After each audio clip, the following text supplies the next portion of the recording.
Everybody, welcome back to the heaviest show in the universe. Today we are reviewing the brand new album from prog gent metalcore masters, Jinjer. Is it a banger? Let's find out.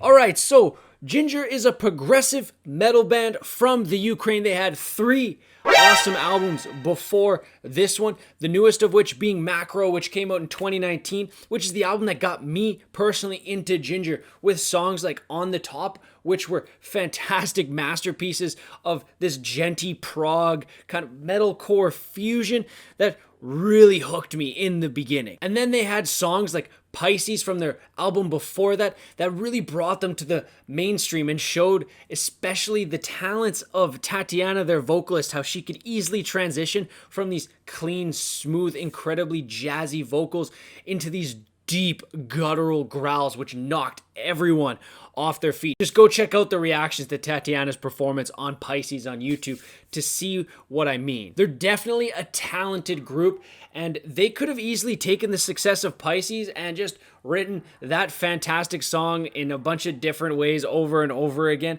but they didn't. Especially on Macro, they showed that they were willing to go in different directions and see what they could do with their music, and Wallflowers is no different.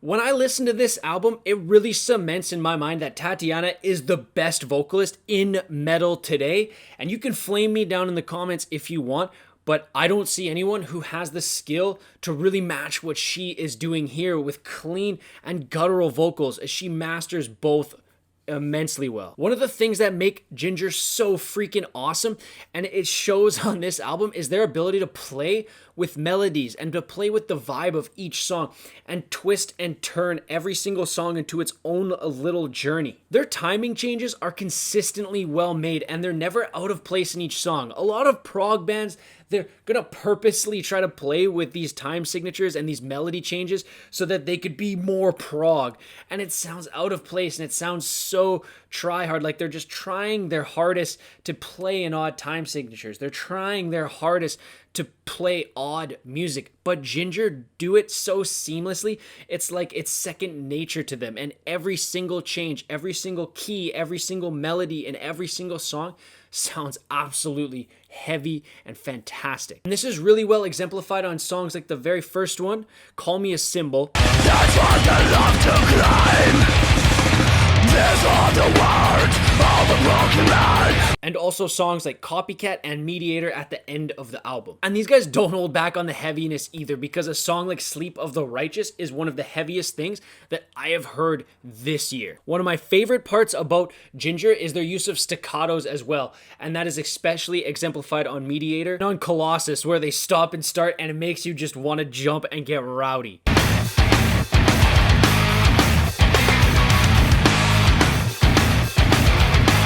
Something else that Jinjer does incredibly well, especially on this album here, is breakdowns. Breakdowns can be so overblown and so overused and way too simplified, and they can be relied on to make a song good. They can be the central focus of a song, like I talk about in deathcore music. But what Jinjer does here in almost every song is they layer their breakdowns in a way where they're part of the song. It's integrated into it, and they're not lame or boring, and you're not waiting the whole song for the breakdown. You're not looking forward to the breakdown. You're looking forward to the whole song.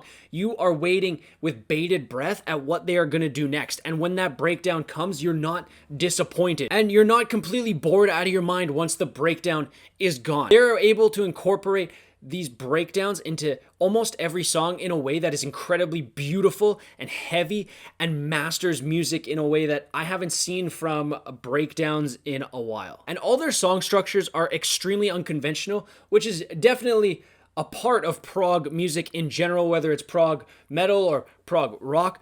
But the way Jinjer does it is especially well done. Again, they're not trying too hard. they're going off their instinct, they're going off feel. And that's a huge part of this album, and what makes it so good is that as I go through each album, I'm feeling them. It's like I feel the waves that their riffs and their music are taking me on, as opposed to a lot of other prog or a lot of other gent where it's kind of just you're sitting there analyzing the music. Yes, this is good. Yes, oh, yes, the way they change their time structures and their time signatures. Oh, yes. It's not like that here. This is so enjoyable while being so intricate and unconventional and in your face at the same time. Don't open up to everyone. Don't look for every strength. Influence of Gojira is very apparent here, from the riffs, the way they bend, the way they use their grooves, the way they use their time signatures. It's very Gojira-esque, but also a lot heavier than Gojira in some aspects, incorporating a lot more guttural vocals than Gojira in some aspects. You really see this on Colossus, you really see this on Vortex, and you especially see it on Mediator, the final track of the album. Stop. Go.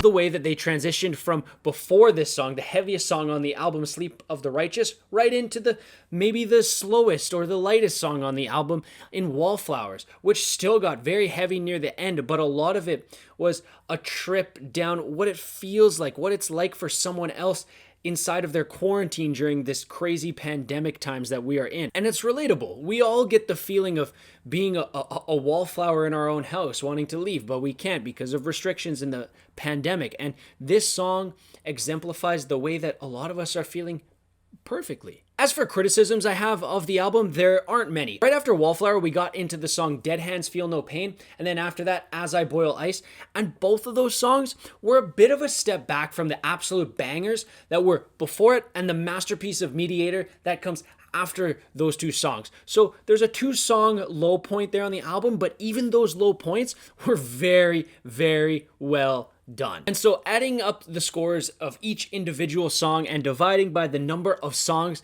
on the album, we come to 8.4 out of 10, which on the heaviest show in the universe rating scale is an S tier banger. This is definitely one of the best metal releases of the year. I can't wait to see where it places on my end of the year rankings. I enjoyed this album all the way through, even on the so-called lower tier songs that kind of dipped after Wallflower. But all in all, a fantastic album that really represents the best parts of what makes Jinjer so unique and so fantastic and so awesome. In my opinion, Tatiana is the utmost pinnacle of metal vocalist in the genre today, and I think she'll continue on that track for a while. This album is the epitome of what makes them fantastic and unique. If you've listened to this album, let me know down below how awesome you thought it was, and if you haven't listened to this album yet, go check it out ASAP. It is an incredible listen. It's full of enjoyable sections, heavy sections, and sections that are going to make you want to get up off your ass and wreck shit. Thank you so much for watching this review of Wallflowers